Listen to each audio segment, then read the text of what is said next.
এখানে দেখতে পাচ্ছেন আমি চার্জার জ্যাকটি লাগানোর পরে এখানে রাউটার রিস্টার্ট হয়নি। আর এখানে দেখতে পাচ্ছেন হলুদ বাতি নিভে যেয়ে এখানে লাল বাতিটি জ্বলে উঠেছে, মানে এখন চার্জার দিয়ে ইউপিএসটি চলতেছে, ব্যাটারি দিয়ে ইউপিএসটি চলছে না। আবার যখন আমি এই চার্জার জ্যাকটি খুলে ফেলবো তখন ব্যাটারি থেকে অটোমেটিকভাবে ইউপিএসটি চলতে থাকবে। আমি এখন এই চার্জার জ্যাকটি খুলে ফেলি।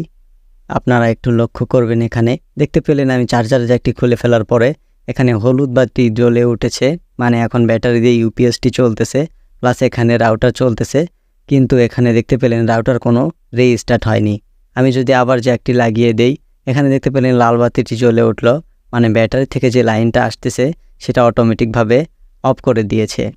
এই ভিডিওতে আমি আপনাদেরকে দেখাবো একটি মিনি ইউপিএস তৈরি করা, আর এটি একদম প্রফেশনাল ইউপিএসের মতোই কাজ করবে। এই ইউপিএস দিয়ে আপনারা ওয়াইফাইয়ের জন্য অনু রাউটার চালাতে পারবেন। এছাড়াও 12 ভোল্টেজের, 9 ভোল্টেজের, 5 ভোল্টেজের যে সকল ডিভাইস আছে সে সকল ডিভাইস চালাতে পারবেন। এটি অনেক কম খরচে তৈরি করা হয়েছে, যা আপনারা বাড়িতে বসেই নিজেরাই বানিয়ে নিতে পারবেন। তো চলুন কথা না বাড়িয়ে ইউপিএসটি তৈরি করা যাক। তার আগে আপনারা যারা আমার চ্যানেলে নতুন তারা আমার চ্যানেলটি সাবস্ক্রাইব করে দিবেন, আর যারা সাবস্ক্রাইব করে ফেলেছেন থ্যাংক ইউ সো মাচ। সবাই মিলে আমাকে সাপোর্ট করবেন যাতে আপনাদের জন্য নতুন নতুন ভিডিও নিয়ে আসতে পারি। আপনাদের ভালোবাসায় আমাকে এগিয়ে নিয়ে যেতে সাহায্য করবে। আচ্ছা, তো আমার হাতে দেখতে পাচ্ছেন একটি বক্স। এটি আমি আগে থেকেই বানিয়ে নিয়েছি, কারণ ভিডিওতে বক্স বানানো দেখালে ভিডিওটি বড় হয়ে যাবে। এখানে দেখতে পাচ্ছেন এই বক্সের 2টি ছিদ্র রেখেছি। এখানে এই 2টিতে 2টি এলইডি বসবে। একটি যখন ব্যাটারি দিয়ে চলবে তখন একটি এলইডি জ্বলবে, আর যখন চার্জার দিয়ে চলবে তখন আরেকটি এলইডি জ্বলবে। আর এখানে দেখতে পাচ্ছেন 3টি আমি সকেট লাগিয়ে নিয়েছি। একটিতে 12 ভোল্টেজ, মাঝখানের এটা 9 ভোল্টেজ, আর শেষের এইটাতে 5 ভোল্টেজ। আর এই পাশে দেখতে পাচ্ছেন এখানে 2টি সকেট লাগিয়ে নিয়েছি। একটি সকেট ব্যবহার করব চার্জারের জন্য, এখানে চার্জার কানেক্ট হবে। আর এই পাশে যে সকেটটি দেখতে পাচ্ছেন এটা হচ্ছে ব্যাটারির জন্য ব্যবহার করব। এখানে ব্যাটারি থেকে যে লাইন আসবে সেটা এই সকেটে কানেক্ট হবে। আর এখানে যে 2টি ছিদ্র দেখতে পাচ্ছেন এখানে 2টি এলইডি বসবে। একটি যখন ব্যাটারিতে চার্জ হবে একটি এলইডি জ্বলে উঠবে, আর যখন ব্যাটারিতে চার্জ ফুল হয়ে যাবে তখন আরেকটি এলইডি জ্বলে উঠবে। আর এখানে যে ছিদ্র দেখতে পাচ্ছেন এখানে একটি ভেরিয়েবল রেজিস্টরের চ্যানেল রাখা হবে, যেটা ঘুরিয়ে ব্যাটারিতে অটোকাট চার্জিং সিস্টেমের যে অটোকাট সিস্টেম সেটি সেট করা হবে। এখানে যে সকল সকেট ব্যবহার করেছি সেই সকেটগুলো হচ্ছে ডিসি সকেট। এখানে সাধারণত 12 ভোল্টেজ, 15 ভোল্টেজ, 9 ভোল্টেজ, 5 ভোল্টেজ এই ধরনের ভোল্টেজেই ব্যবহার করা হয়। তো আপনারা আপনাদের মতো করে একটি বক্স বানিয়ে নেবেন, অথবা যে কোনো বক্সে যদি আপনারা সেট করেন তাহলেও হয়ে যাবে। তো আমি আর বক্স সম্পর্কে অত কিছু বলতেছি না, এমনিতেই ভিডিও অনেক বড় হবে হয়তো, কারণ এটি একটি প্রফেশনাল ইউপিএসের মতো কাজ করবে। সম্পূর্ণ ভিডিওটি দেখবেন, তাহলে খুব সহজে আপনারাও বানিয়ে নিতে পারবেন। ইউপিএসটি তৈরি করার জন্য আসলে কিছু কম্পোনেন্টের প্রয়োজন হবে। তো এখানে আমার হাতে দেখতে পাচ্ছেন একটি 12 ভোল্টেজের অটোকাট চার্জিং সিস্টেম। এই 12 ভোল্ট অটোকাট চার্জিং সিস্টেমটি আমি নিজেই তৈরি করেছি। আপনারা চাইলে তৈরি করতে পারবেন, বা বাজারে যে সকল অটোকাট চার্জিং সিস্টেম সার্কিট পাওয়া যায় সে সকল সার্কিটও ব্যবহার করতে পারেন। আমার এই অটোকাট চার্জিং সিস্টেমের একটি ভিডিও আছে, চ্যানেল থেকে দেখে আসবেন, অথবা আমি এই ভিডিওর ডেসক্রিপশনেও এই অটোকাট চার্জিং সিস্টেমের ভিডিওর লিঙ্কটি দিয়ে দিব। আচ্ছা, তো এটা এখানে রেখে দেই। এরপর প্রয়োজন হবে একটি 12 ভোল্টেজের রিলে, তারপর প্রয়োজন হবে 2টি ডায়োড। এই 2টি ডায়োডের নাম্বার হচ্ছে 1N5408। এরপর এখানে কিছু ক্যাপাসিটর প্রয়োজন হবে। এখানে আমি 3টা ক্যাপাসিটর ব্যবহার করব। একটি হচ্ছে 25 ভোল্ট 3300 মাইক্রোফ্যারাডের, আর 2টি ব্যবহার করব 25 ভোল্ট 1000 মাইক্রোফ্যারাডের। এরপর প্রয়োজন হবে 3টি ভোল্টেজ রেগুলেটর আইসি, যাদের নাম্বার হচ্ছে 7812, 7809, 7805। এরপর প্রয়োজন হবে একটি 1 ইঞ্চি বা 1.5 ইঞ্চির ডিসি এসি ফ্যান। আপনারা চাইলে এই ফ্যানটি লাগাতেও পারেন, না লাগাতেও পারেন। এরপর প্রয়োজন হবে 2টি এলইডি, আপনারা যে কোনো কালারের নিতে পারেন। আমি এখানে লাল এবং হলুদ কালার নিয়েছি। এরপর প্রয়োজন হবে 2 থেকে 5টি 1N4007 এই নাম্বারের ডায়োড। আর এর পাশাপাশি 1K রেজিস্টরের 2-3টা রেজিস্টর লাগবে। আচ্ছা, তো এখন পর্যন্ত যা যা বললাম এই সব কিছু হলে আপনাদের এই ইউপিএসটি তৈরি করা হয়ে যাবে। তো চলুন এই সব কিছু এখন আপনাদেরকে কানেকশন করে দেখাই। আমার হাতে দেখতে পাচ্ছেন দুইটি ভোল্টেজ রেগুলেটর, একটি 7812, একটি 7809। যেটা 09 এটা দিয়ে 9 ভোল্টেজ বের হবে, আর যেটা 12 সেটা দিয়ে 12 ভোল্টেজ বের হবে। এখানে দেখতে পাচ্ছেন রেগুলেটরের লেগগুলি আমি আগে থেকে বাঁকা করে নিয়েছি। আপনারাও ঠিক এভাবে বাঁকা করে নেবেন, এতে করে সোল্ডার করার সময় আপনাদের অনেক সুবিধা হবে। আমার হাতে দেখতে পাচ্ছেন একটি কানেক্টর বা পিন। আপনারা চাইলে এখানে তার ব্যবহার করতে পারেন অথবা পিন ব্যবহার করতে পারেন। তো এখন এই পিনটি এই ভোল্টেজ রেগুলেটর যেটা 7812, এই ভোল্টেজ রেগুলেটরের এই মাঝখানের পিনের সঙ্গে এভাবে সোল্ডার করে দিচ্ছি। আচ্ছা, তো এখানে আরও একটি পিন নিয়েছি আমি। আসলে আগে যে পিনটা নিয়েছিলাম সেটা একটু ছোট হয়েছে, এই কারণে এখানে আরেকটা পিন নিয়ে জোড়া দিয়ে বড় করে নিচ্ছি। এরপর 7809 যে ভোল্টেজ রেগুলেটর, সেই ভোল্টেজ রেগুলেটরের যে মাঝখানের পিনটা সেটা এখানে সুন্দরভাবে সোল্ডার করে দিচ্ছি। আপনারা একটু ভালো করে খেয়াল করবেন, তাহলেই বুঝতে পারবেন।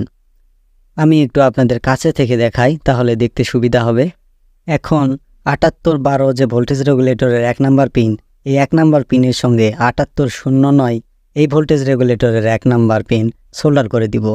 7812 ভোল্টেজ রেগুলেটরের 1 নাম্বার পিন আর 7809 ভোল্টেজ রেগুলেটরের 1 নাম্বার পিন সোল্ডার করে দিচ্ছি একটি তারের সাহায্যে।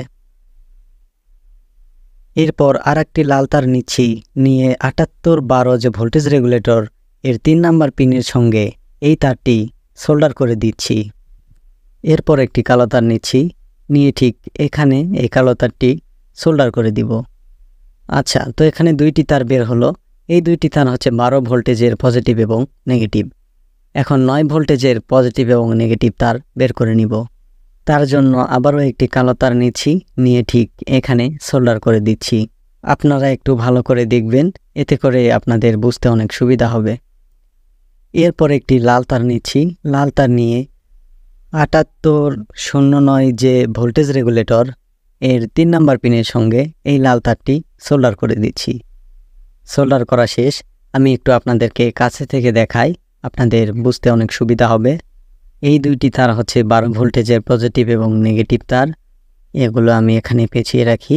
আর এই দুইটি হচ্ছে 9 ভোল্টেজের পজিটিভ এবং নেগেটিভ তার। এখন এখানে ভালোভাবে দেখুন, এখানে সব কিছু ভালো মতো দেখা যাচ্ছে। আচ্ছা, তো এই যে সকেট দেখতে পাচ্ছেন, এখানে 12 ভোল্টেজের যে তার পজিটিভ নেগেটিভ বের করে নিয়েছি, সেগুলি এখন এখানে সোল্ডার করে দিব। তো পজিটিভ সকেটের পজিটিভ পিনের সঙ্গে পজিটিভ তার সোল্ডার করে দিব, নেগেটিভ পিনের সঙ্গে নেগেটিভ তার সোল্ডার করে দিব। এরপর 9 ভোল্টেজের যে পজিটিভ নেগেটিভ বের করে নিয়েছিলাম, এই তারগুলি এই দ্বিতীয় নাম্বার সকেটে সোল্ডার করে দিব।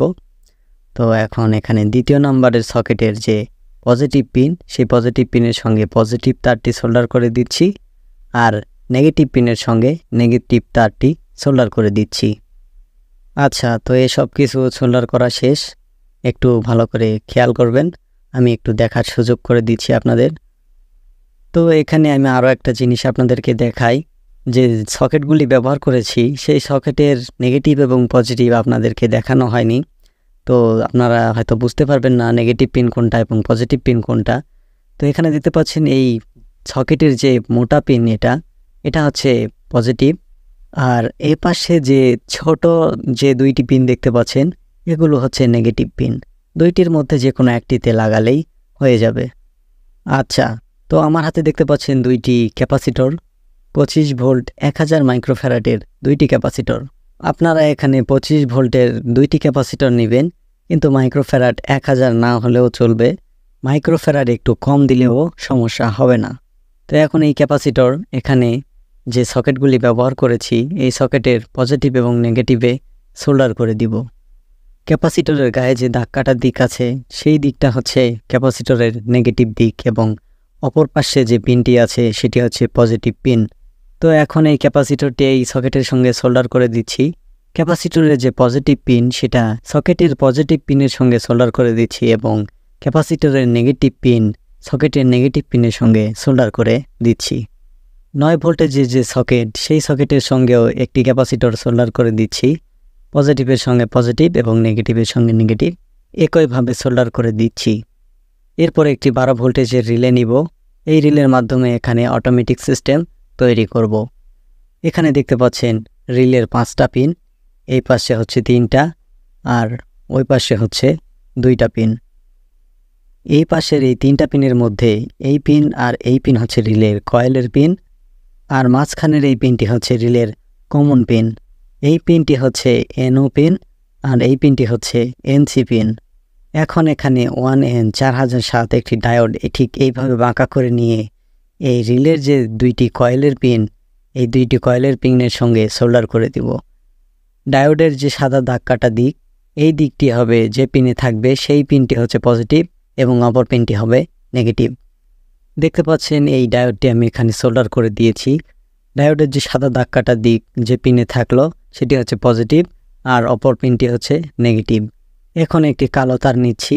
এই কালো তারটি রিলে কয়েলের যে নেগেটিভ পিন বের করে নিলাম সেই নেগেটিভ পিনে এই তারটি এই পাশে সোল্ডার করে দিচ্ছি। এরপর 1N4007 আরও একটি ডায়োড নিব। নিয়ে এই ডায়োডের যে সাদা দাগ কাটা দিক সেই দিকটি এখানে রিলে কয়েলের পজিটিভের সঙ্গে সোল্ডার করে দিব। আপনারা একটু ভালো করে দেখবেন, তাহলে বুঝতে অনেক সুবিধা হবে ডায়োডটি কোন দিক করে লাগিয়ে নিয়েছি। এরপর একটি লাল তার নিয়ে ডায়োডের অপর প্রান্তে এই তারটি সোল্ডার করে দিচ্ছি। আচ্ছা, তো এখানে দেখতে পাচ্ছেন রিলের পজিটিভ এবং নেগেটিভ তার বের করে নিলাম। এরপর একটি সাদা তার নিচ্ছি, নিয়ে রিলের যে কমন পিন এই মাঝখানের এই পিনটিতে এটা সোল্ডার করে দিচ্ছি। আচ্ছা, তো এখানে দেখতে পাচ্ছেন 3টি তার বের হলো। 2টি তার হচ্ছে পজিটিভ নেগেটিভ রিলের, আর একটি হচ্ছে কমন পিন থেকে একটি তার বের হয়ে এসেছে, সেটি হচ্ছে সাদা তার। এরপর একটি ডায়োড নিব যার নাম্বার হচ্ছে 1N5408। এই ডায়োডটি এই রিলের যে NC পিন সেই NC পিনের ঠিক এইভাবে এটা সোল্ডার করে দিব। ডায়োডটি কোন পাশ করে লাগাচ্ছি একটু খেয়াল করবেন, তাহলেই বুঝতে পারবেন। আমি কাছে থেকে আপনাদেরকে একবার দেখাই, তাহলে আপনাদের বুঝতে অনেক সুবিধা হবে। এখন চার্জারের জন্য যে সকেটটি ব্যবহার করব সেই সকেটের এখানে রিলে থেকে যে পজিটিভ এবং নেগেটিভ তার বের করে নিয়েছি সেই পজিটিভ এবং নেগেটিভ তার এখানে সোল্ডার করে দিব। সকেটের পজিটিভ পিনের সাথে রিলের পজিটিভ তার সোল্ডার করে দিচ্ছি এবং সকেটের নেগেটিভ পিনের সঙ্গে রিলের নেগেটিভ তারটি সোল্ডার করে দিচ্ছি। আচ্ছা, এখন বাকি থাকলো এই সাদা তার। এই সাদা তারটি সোল্ডার করব হচ্ছে ব্যাটারির জন্য যে সকেট ব্যবহার করব এই পাশে। এই ব্যাটারির সকেটের পজিটিভ পিনের সঙ্গে এই সাদা তার সোল্ডার করে দিচ্ছি।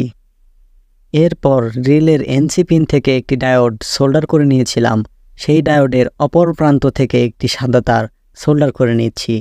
আমি এখানে আপনাদের বোঝার ক্ষেত্রে সাদা রঙের তার ব্যবহার করতেছি যাতে আপনাদের বুঝতে একটু সুবিধা হয়। আপনারা যে কোনো রঙের তার ব্যবহার করতে পারেন। এখন সাদা তারের যে বাকি প্রান্তটি থাকলো সেই প্রান্ত এখন এখানে 7812 ভোল্টেজ রেগুলেটর আইসির 1 নাম্বার পিনে সোল্ডার করে দিচ্ছি। আপনাদের একটু দেখার সুযোগ করে দিই। এখানে দেখুন ওই সাদা তারটি এখানে ভোল্টেজ রেগুলেটরের 1 নাম্বার পিনে এসে সোল্ডার করে দিয়েছি। এরপর একটি আকাশি কালার তার নিচ্ছি। এই আকাশি কালার তারটি এখানে ব্যাটারির জন্য যে সকেটটি ব্যবহার করতেছি সেই সকেটের নেগেটিভ পিনের সঙ্গে আকাশি কালার তারটি সোল্ডার করে দিচ্ছি এবং তারের অপর প্রান্ত ভোল্টেজ রেগুলেটরের নেগেটিভ পিনের সঙ্গে সোল্ডার করে দিচ্ছি। এখানে 2টি ভোল্টেজ রেগুলেটরের নেগেটিভ একটি কানেক্টরের মাধ্যমে একত্র করে সোল্ডার করে দিয়েছি, সেটা আপনারা ভালোই লক্ষ্য করতে পেরেছেন। তো এখন এই তারটি এখানে সোল্ডার করে দিব, এটা হচ্ছে নেগেটিভ পিন। তো এটা এখানে সোল্ডার করা শেষ। এখানে দেখতে পাচ্ছেন ব্যাটারির জন্য যে সকেট ব্যবহার করব সেই সকেট থেকে এখানে ভোল্টেজ রেগুলেটরে পজিটিভ নেগেটিভ 2 তারে চলে এসেছে। এখন চার্জারের জন্য যে সকেট ব্যবহার করব সেই সকেট থেকে পজিটিভ এবং নেগেটিভ তার নিয়ে আসতে হবে ভোল্টেজ রেগুলেটরের পজিটিভ এবং নেগেটিভে। এখন 1N5408 একটি ডায়োড নিব, নিয়ে চার্জারের জন্য যে সকেটটি ব্যবহার করতেছি এই সকেটের এখানে পজিটিভে মানে সকেটের পজিটিভ পিনে এই ডায়োডটি সোল্ডার করে দিব।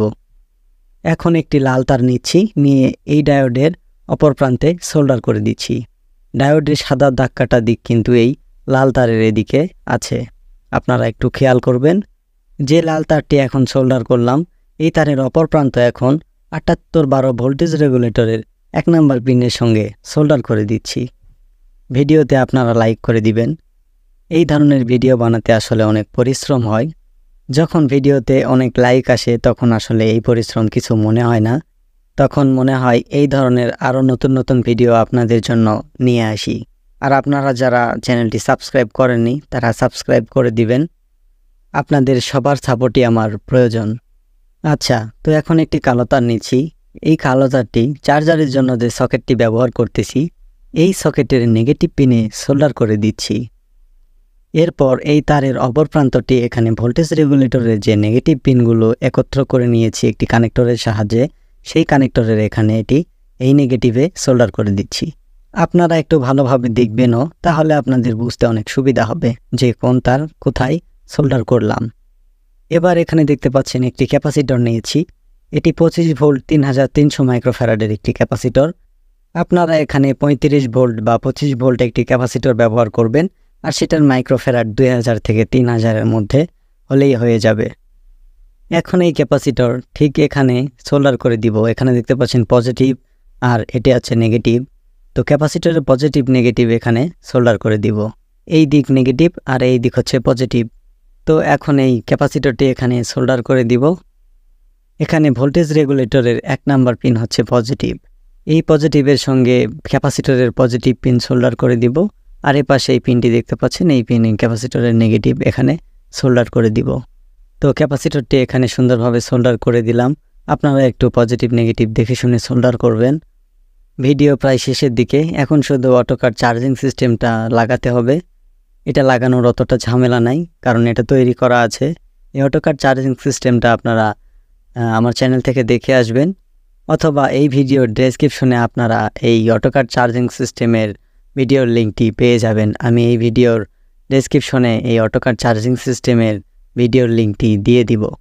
আচ্ছা, অটোকার চার্জিং সিস্টেমের যে ইনপুটের পজিটিভ নেগেটিভ, এই পজিটিভ নেগেটিভ তার এখন এই চার্জারের জন্য যে সকেটটি ব্যবহার করতেছি এই সকেটের পজিটিভ পিনের সঙ্গে পজিটিভ তার আর নেগেটিভ পিনের সঙ্গে নেগেটিভ তারটি এখানে সোল্ডার করে দিচ্ছি।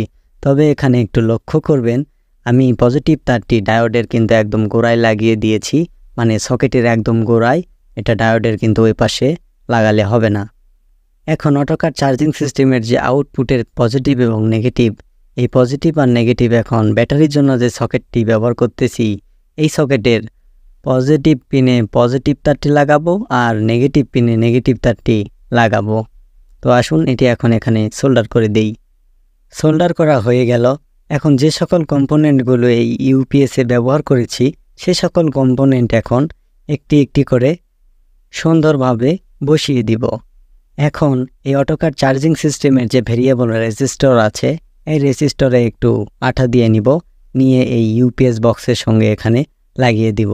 আর ভেরিয়েবল রেজিস্টরের যে চ্যানেলটি ঘোরানো হয় সেই চ্যানেলটি বাইরের দিকে এই ছিদ্র দিয়ে বের করে রাখবো, যাতে করে এইখানে পরে ব্যাটারিতে অটোকার সিস্টেম সেট করা যায়। 2টি এলইডি লাগানো আসলে এখনও বাকি আছে। যখন চার্জার দিয়ে চলবে তখন এই লাল এলইডি জ্বলবে, আর যখন ব্যাটারি দিয়ে ইউপিএসটি চলবে তখন এই হলুদ এলইডি জ্বলবে। 2টি এলইডির যে নেগেটিভ লেগ, এই 2টি লেগ আমি একত্র করে সোল্ডার করে দিয়েছি।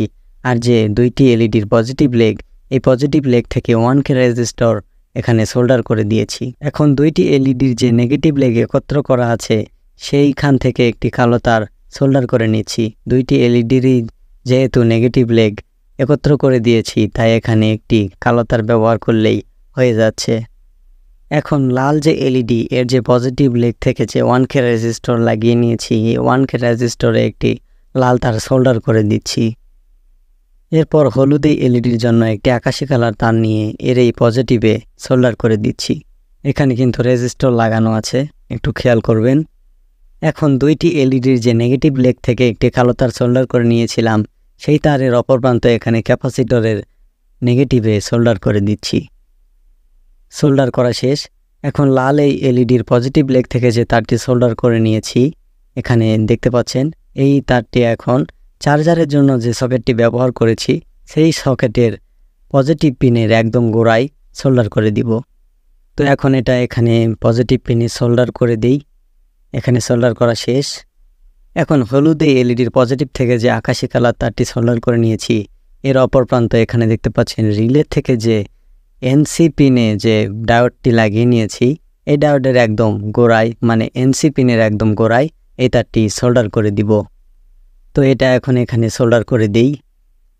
এখন আপনারা চাইলে এইরকম একটি 1 ইঞ্চি বা 1.5 ইঞ্চি একটি ডিসি এসি ফ্যান ব্যবহার করতে পারেন এই ইউপিএসে, কারণ লোড চলার সময় ভোল্টেজ রেগুলেটরগুলি অনেক গরম হবে আর রিলেগুলিও গরম হবে, তাই তাদেরকে ঠান্ডা করার জন্য এই এসি ফ্যানটি আপনারা লাগাতে পারেন।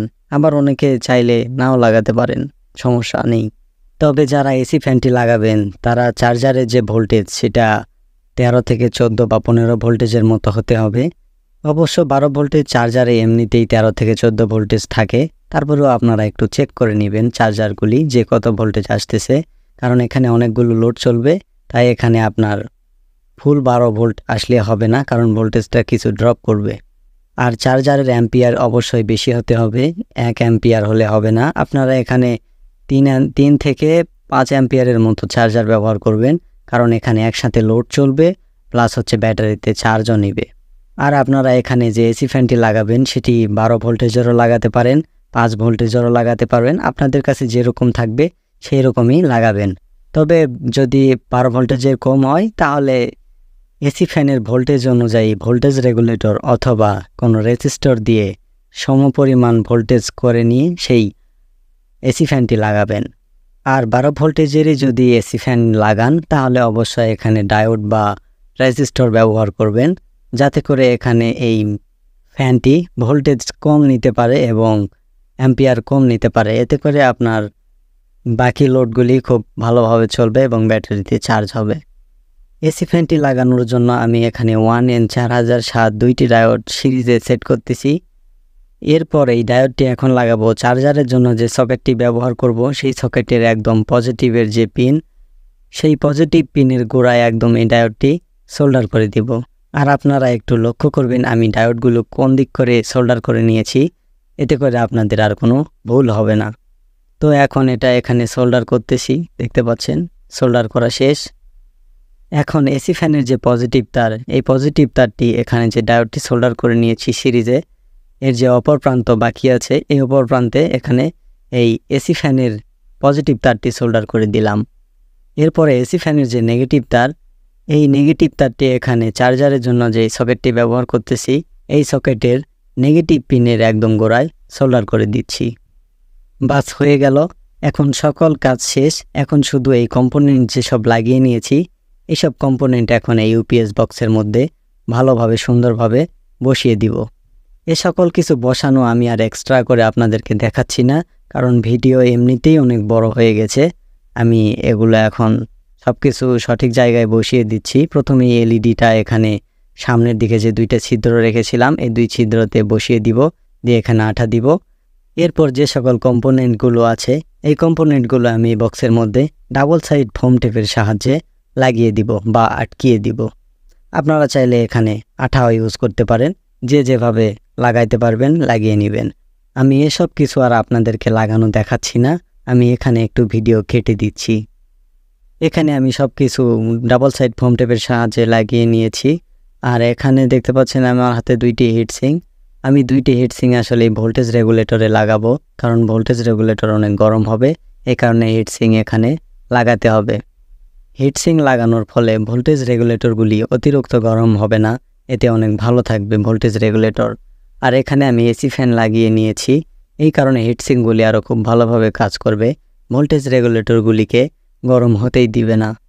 এসবও আমি ডাবল সাইড ফোম টেপের সাহায্যে এখানে আটকিয়ে দিচ্ছি। আচ্ছা, তো চলুন আমি আপনাদেরকে এখন এই ইউপিএসটি পরীক্ষা করে দেখাই এটি আসলে কিভাবে কাজ করে। এটি একদম প্রফেশনাল ইউপিএসের মতোই কাজ করবে। আমার হাতে দেখতে পাচ্ছেন একটি 12 ভোল্ট চার্জারের জ্যাক, তবে এই জ্যাকে 12 ভোল্টেজের চাইতে একটু বেশি আছে। 12 ভোল্টেজেরই চার্জার এটি, কিন্তু এখানে 13 ভোল্টেজ বা 14 ভোল্টেজের মতো আছে, 15 ভোল্টেজের মতো আছে। আর এখানে যে চার্জারটি আমি ব্যবহার করতেছি এটা 3 অ্যাম্পিয়ারের। আপনারা 3 থেকে 5 অ্যাম্পিয়ারের যে কোনো চার্জার ব্যবহার করলে হয়ে যাবে।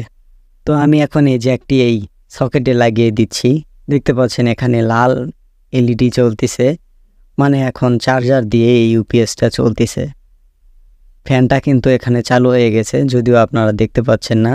আমি আপনাদেরকে ভোল্টেজ চেক করে দেখাচ্ছি কোন সকেটে কত ভোল্টেজ আসতেছে। যখন ব্যাটারি দিয়ে চলবে তখন এই হলুদ বাতিটি জ্বলবে। এখন চার্জার দিয়ে চলতেছে, এই কারণে লাল বাতিটি জ্বলতেছে। আমি আপনাদেরকে ব্যাটারি থেকেও লাইন দিয়ে দেখাচ্ছি। এই কেবলের সাহায্যে আমি এখানে ব্যাটারি থেকে ইউপিএসে লাইন দিব। আমি এসব কেবল বানানো আপনাদেরকে আর দেখালাম না, কারণ ভিডিও এমনিতেই অনেক বড় হয়ে গেছে। এই সকল কেবল বানানো আসলে দেখানোর অতটা কিছু নেই। তারপরও যাদের কেবল বানাতে সমস্যা হবে বা হয়তো বুঝতে পারবেন না, তারা অবশ্যই আমাকে কমেন্টে জানাবেন, আমি আপনাদেরকে শিখিয়ে দিব। এখানে দেখতে পাচ্ছেন 2টি ক্লিপের সাহায্যে আমি ব্যাটারি থেকে এই লাইনটা নিয়ে আসতেছি। তো এই কেবলের সাহায্যে আমি ব্যাটারি থেকে 12 ভোল্টেজ নিয়ে এসেছি। তো এই জ্যাকটি এখন আমি এই ব্যাটারির জন্য যে সকেট করেছি ইউপিএসে, এই সকেটে এটা লাগিয়ে দিচ্ছি। তো এখানে দেখতে পাচ্ছেন আমি চার্জার এবং ব্যাটারির জ্যাকটি ইউপিএসে লাগিয়ে দিয়েছি। এখানে কিন্তু ব্যাটারি এবং চার্জারের জ্যাক লাগানো হয়ে গেছে। এখন যেহেতু চার্জার লাগিয়ে রেখেছি সেহেতু এটা কারেন্ট দিয়ে চলতেছে, এই জন্য ব্যাটারি দিয়ে ইউপিএসটি এখন চলছে না, ব্যাটারির লাইনটি অফ হয়ে আছে অটোমেটিকভাবে। আর এপাশে দেখতে পাচ্ছেন এখানেও একটি লাল এলইডি চলে আছে, মানে এখন ব্যাটারিতে চার্জ নিচ্ছে। এখন যদি আমি চার্জারের এই জ্যাকটি খুলে ফেলি, তাহলে এখানে ব্যাটারি থেকে অটোমেটিকভাবে আবার পাওয়ার নিয়ে ইউপিএসটি চলতে থাকবে, আর তখন এখানে এই হলুদ বাতিটি জ্বলে উঠবে। তো আমি এখন এই জ্যাকটি খুলে ফেলি। এখানে একটু লক্ষ্য করুন, দেখতে পাচ্ছেন এখানে হলুদ বাতিটি জ্বলে উঠলো, লাল বাতিটি নিভে গেল। মানে কারেন্ট যখন চলে যাবে তখন অটোমেটিকভাবে ব্যাটারি থেকে পাওয়ার নিয়ে ইউপিএসটি চলতে থাকবে। এখন আমি যদি আবার এখানে জ্যাকটি লাগিয়ে দেই, মানে যদি ধরেন কারেন্ট আবার চলে আসলো, সেক্ষেত্রে এখানে দেখতে পেলেন হলুদ বাতিটি নিভে গেল এবং লাল বাতিটি জ্বলে উঠল। মানে এখন কারেন্ট দিয়ে ইউপিএসটি চলতেছে, মানে চার্জার দিয়ে চলতেছে, আর ব্যাটারি থেকে ব্যাকআপ নেওয়া অফ করে দিয়েছে। আর এখানে লাল বাতি জ্বলতেছে ব্যাটারির এখানে, মানে ব্যাটারিতে এখন চার্জ হচ্ছে। তো এখন আপনাদেরকে দেখাই আপনারা কিভাবে এই ব্যাটারিতে অটোকাট সিস্টেম সেট করবেন। তো যখন আপনারা এখানে যে ব্যাটারিটা ইউজ করবেন ইউপিএসে, সেই ব্যাটারিটি একদম ফুল চার্জ করিয়ে নেবেন আগে, তারপরে এখানে ইউপিএসে সংযোগ দিবেন। দেওয়ার পরে এখানে ভেরিয়েবল রেজিস্টরের এখানে যে এই চ্যানেলটি আছে এটা একটু ঘুরিয়ে দিবেন। তো আমি এটা এখন ঘুরিয়ে দিচ্ছি। আমি ব্যাটারিতে একদম ফুল চার্জ করিয়ে নিয়েছিলাম আগে থেকে, এই জন্য আমি এটাতে এখন অটোকাট করে দিচ্ছি, কারণ ব্যাটারিতে আমার এখন আর চার্জ হওয়ার কোনো প্রয়োজন নেই, এই জন্য আমি অটোকাট করে দিলাম।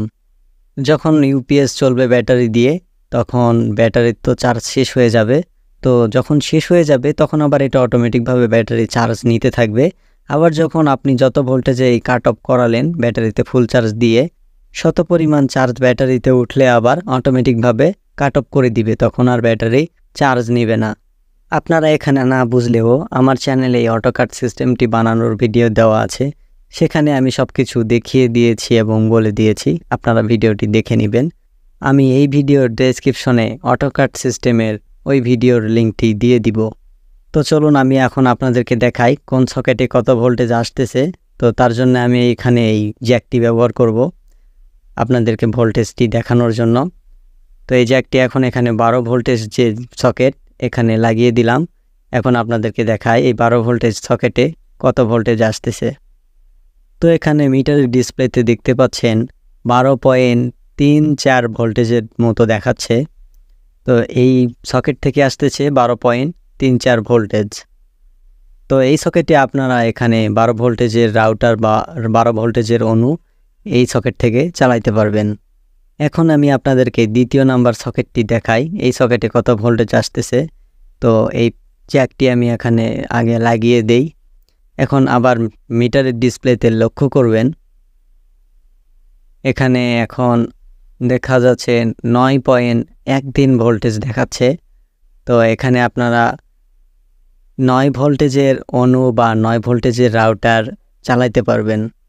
এখন আমি আপনাদেরকে এই ইউপিএস দিয়ে একটি রাউটার চালিয়ে দেখাবো সেটি আসলে কীরকম কাজ করে। আর এখানে দেখতে পাচ্ছেন আমি একটা সকেট ফাঁকা রেখেছি, এই সকেটে আমি কোনো ভোল্টেজ নিচ্ছি না কারণ আমার প্রয়োজন হচ্ছে না। তো আপনাদের যাদের ভোল্টেজ প্রয়োজন হবে আরও একটি 9 ভোল্টেজ বা 12 ভোল্টেজ বা 5 ভোল্টেজ, তো শত পরিমাণ আপনারা এখানে একটি ভোল্টেজ রেগুলেটর ব্যবহার করে এই সকেটে ইচ্ছামতো একটি ভোল্টেজ নিতে পারবেন। এখন আমি এই ইউপিএসের উপরের যে ঢাকনা সেই ঢাকনাটি এখানে লাগিয়ে দিব। এখানে আমি একটু ভিডিও ফাস্ট করে দিলাম। সম্পূর্ণ ইউপিএসটি এখন তৈরি হয়ে গেছে। এটি এখন প্রফেশনাল ইউপিএসের মতো কাজ করবে। আমি এখন এখানে চার্জার এবং ব্যাটারির যে দুইটি জ্যাক, সে দুইটি জ্যাক লাগিয়ে দিচ্ছি চার্জার এবং ব্যাটারির। এখানে দেখতে পাচ্ছেন এখন লাল বাতিটি জ্বলতেছে। আমি যদি এই চার্জারের জ্যাকটি খুলে ফেলি তাহলে এখানে হলুদ বাতিটি জ্বলে উঠল, মানে কারেন্ট চলে গেল। এই অবস্থাতে এখন ব্যাটারি দিয়ে ইউপিএসটি চলতেছে, এই কারণে হলুদ বাতিটি জ্বলতেছে। তো এখন আপনাদেরকে একটি রাউটার চালিয়ে দেখাবো। এই ইউপিএস দিয়ে আপনারা ওয়াইফাইয়ের জন্য অনু এবং রাউটার ভালোভাবেই চালাতে পারবেন। আমার হাতে দেখতে পাচ্ছেন একটি ওয়াইফাই রাউটার। আমি এখন এই ওয়াইফাই রাউটারটি আপনাদেরকে চালিয়ে দেখাবো। আর ইউপিএস থেকে রাউটার বা অনু চালাইতে আপনাদেরকে এই ধরনের কেবল ব্যবহার করতে হবে বা বানিয়ে নিতে হবে। তো এই ভিডিওতে আমি আপনাদেরকে এই ধরনের কেবল বানানো আর দেখাচ্ছি না, কারণ ভিডিওটি এমনিতেই অনেক বড় হয়ে গেছে। আপনারা নিজেরাই একটু এই কেবলটি বানিয়ে নেবেন। আর তারপরেও যারা হয়তো কেবল বানাতে পারবেন না, তারা আমাকে অবশ্যই কমেন্টে জানাবেন, আমি আপনাদেরকে শিখিয়ে দিব। তারপরেও আমি আপনাদেরকে একটু দেখাচ্ছি এখানে এই কেবলটা কিভাবে বানাবেন। এই যে দেখতে পাচ্ছেন জ্যাক আমি খুলে নিয়েছি। এখানে বড় যে পিনটা সেটা হচ্ছে মাইনাস, আর ছোট যেটা সেটা হচ্ছে প্লাস, মানে পজিটিভ এবং নেগেটিভ। তো ছোট যেটা সেটাতে লাল তার লাগাবেন, আর যে বড় যে পিনটা সেটাতে কালো তার লাগাবেন, তাহলে হয়ে যাবে। তো সেমভাবে দুইটি জ্যাকেই লাগাবেন, তাহলে এই ধরনের কেবল আপনারা তৈরি করতে পারবেন। তো আমি এখন এই কেবলের সাহায্যে রাউটার এবং ইউপিএস দুইটি একসঙ্গে কানেকশন করে দিচ্ছি। আমার এই রাউটারটি চলে হচ্ছে 9 ভোল্টেজে, এই জন্য আমি এই জ্যাকটি 9 ভোল্টেজের সকেটে লাগিয়ে দিলাম। তো এখন আমি ব্যাটারির যে জ্যাকটি, সেই ব্যাটারির জ্যাক এখানে ব্যাটারির সকেটে লাগিয়ে দিচ্ছি। ব্যাটারির লাইন লাগানোর সাথে সাথে রাউটার এখানে চলতে শুরু করে দিয়েছে। দেখতে পাচ্ছেন এখানে রাউটারের বাতিগুলো এখানে জ্বলতেছে। আমি এখানে আপনাদেরকে অনু চালিয়ে দেখাতে পারলাম না, কারণ আমার অনুটি অনেক দূরে আছে। অনু এবং রাউটার একসঙ্গেই চালাতে পারবেন এই ইউপিএস দিয়ে, তাতে কোনো ঝামেলা হবে না। তো এখানে দেখতে পাচ্ছেন রাউটারটি একদম চালু হয়ে গেছে। তো এখন এটা ব্যাটারি দিয়ে চলতেছে, এই কারণে হলুদ বাতি জ্বলতেছে। আর এখানে ব্যাটারিতে চার্জ হচ্ছে না এখন, কারণ চার্জারের সকেটটি ফাঁকা আছে। আমি চার্জারের জ্যাকটি লাগিয়ে দেইনি। এটা হচ্ছে চার্জারের জ্যাক, এটা হচ্ছে 12 ভোল্ট চার্জারের জ্যাক। তবে 12 ভোল্টেজের একটু বেশি আছে এখানে। তো আমি জ্যাকটি যদি এখন এখানে লাগিয়ে দিই তাহলে এখানে হলুদ বাতি নিভে যাবে আর লাল বাতিটি এখানে জ্বলে উঠবে। আপনারা ইউপিএসের সামনের দিকে একটু লক্ষ্য করবেন, আর রাউটারের সামনেও একটু লক্ষ্য করবেন। আমি এই চার্জারের জ্যাকটি এখন এখানে লাগাচ্ছি। এখানে দেখতে পাচ্ছেন আমি চার্জার জ্যাকটি লাগানোর পরে এখানে রাউটার রিস্টার্ট হয়নি। আর এখানে দেখতে পাচ্ছেন হলুদ বাতি নিভে যেয়ে এখানে লাল বাতিটি জ্বলে উঠেছে, মানে এখন চার্জার দিয়ে ইউপিএসটি চলতেছে, ব্যাটারি দিয়ে ইউপিএসটি চলছে না। আবার যখন আমি এই চার্জার জ্যাকটি খুলে ফেলবো তখন ব্যাটারি থেকে অটোমেটিকভাবে ইউপিএসটি চলতে থাকবে। আমি এখন এই চার্জার জ্যাকটি খুলে ফেলি। আপনারা একটু লক্ষ্য করবেন, এখানে দেখতে পেলেন আমি চার্জার জ্যাকটি খুলে ফেলার পরে এখানে হলুদ বাতি জ্বলে উঠেছে, মানে এখন ব্যাটারি দিয়ে ইউপিএসটি চলতেছে, প্লাস এখানে রাউটার চলতেছে। কিন্তু এখানে দেখতে পেলেন রাউটার কোনো রিস্টার্ট হয়নি। আমি যদি আবার জ্যাকটি লাগিয়ে দেই, এখানে দেখতে পেলেন লাল বাতিটি জ্বলে উঠলো, মানে ব্যাটারি থেকে যে লাইনটা আসতেছে সেটা অটোমেটিকভাবে অফ করে দিয়েছে। আর এখানে রাউটার চলতেছে, রাউটার কোনো রিস্টার্ট হয়নি। আর এখানে যদি আমি আপনাদেরকে দেখাই ব্যাটারির যে চার্জিং সিস্টেম, এটা আমি এখানে অটো কাট করে রেখেছি, কারণ ব্যাটারিতে ফুল চার্জ করিয়ে নিয়ে অটো কাট অফ করে রেখেছি। এই জন্য ব্যাটারিতে চার্জ নিচ্ছে না, এই জন্য সবুজ বাতিটি জ্বলে উঠেছে। তো আমার চ্যানেলটি আপনারা যারা এখনও সাবস্ক্রাইব করেননি তারা আমার চ্যানেলটি সাবস্ক্রাইব করে দিবেন, আর সবাই ভিডিওতে লাইক করে দিবেন। তো আজকের ভিডিও এই পর্যন্তই। ভালো থাকবেন সবাই।